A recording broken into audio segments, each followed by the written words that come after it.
Cities.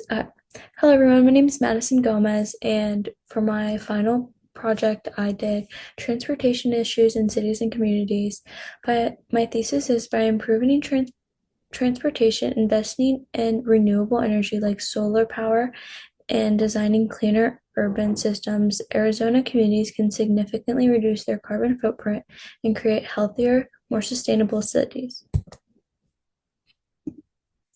What are sustainable cities, you may ask? Sustainable cities are cities that urban areas designed for social economic balancing those in the environment. A lot of these cities suffer from the fact of all the traffic pollution. Cities rely on cars, which have environmental, social, and economic issues. Expanding and improving public transportation is crucial for building sustainable cities, as it reduces the carbon emission and makes traffic and promotes more environmental friendly urban development, making sure these ideas are all eco-friendly and affordable for everyone. Issues in Arizona cities. There are four cities in Arizona that are the most unsustainable. Glendale, Mesa, Gilbert, and Chandler are all are all are in Arizona and have poor environmental quality. The water, air quality, and heat all play a major role in this, trying to start a movement and have it spread to other cities to follow.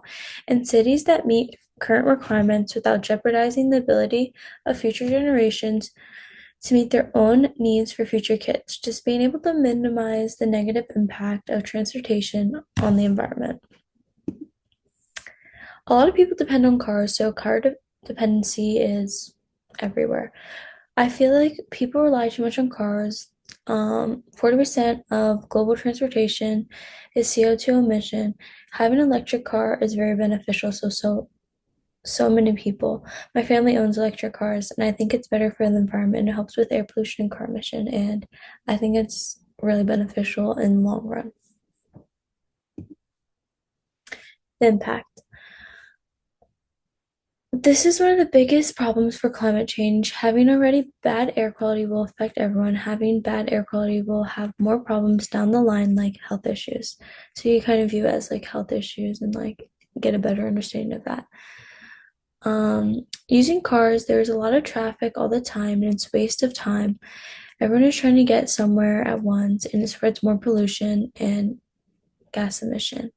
The sustainability is a challenge because not having public transportation for everyone makes it harder for people to get jobs, go to school, or do other fun things. And a lot of people can't afford public transportation, so making it affordable would be best for everyone. And just making it more accessible to those who are trying to be sustainable and live the sustainable life. Global evidence. There needs to be more pathways to walk. In Africa, 5,000 people have died from cars. It claims in this article, it claims women, children, old people, and people with disabilities also have a hard time. They don't always feel safe, or if there isn't any walking paths for them. In Cape Town, 75% males need transportation in lower income. They need plans and instructions, not having enough bike paths or any bikes. In the article, based on South African data, Vandershoen and Neen proved that this leads to severe isolation. This was confirmed by the two scholars with the mobility impairments, who also indicated that this has led to anxiety and depression in the past. Listening and adjusting it after hearing people's experience, using new technology like grid monitoring, grid automation, using these ideas into big cities and testing on them. There are 16 key competence, and 11 research gaps, making it cleaner, cheaper, and more reliable. An upward slope of an inverted U is all the big cities that attract more people, so more CO2 emission.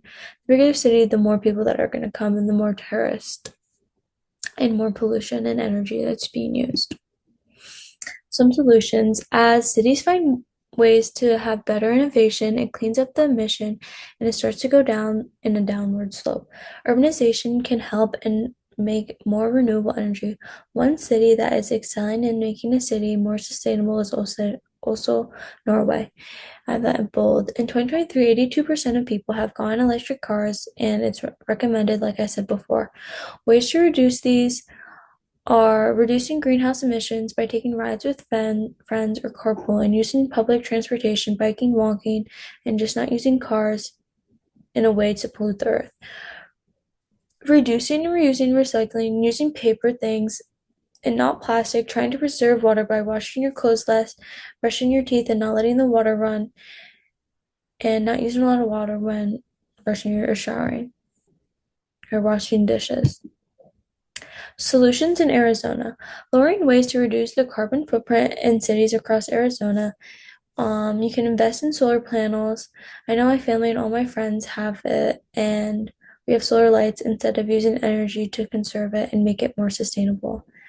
I live back at home in Pennsylvania, so by conserving, by connecting and using different frameworks can help in urbanization and climate change, benefiting everyone and making everyone have access to it.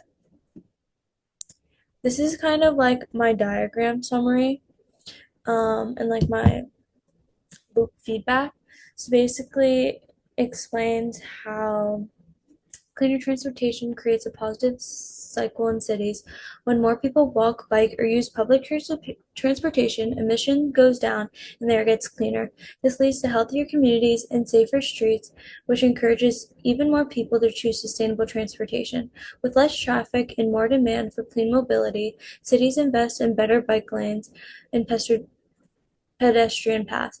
And this renewal powered public transit invests in creating an even cleaner transportation options, continuing the cycle and making the city more sustainable over time.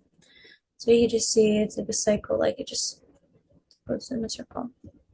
And then those are my reference, and that's all.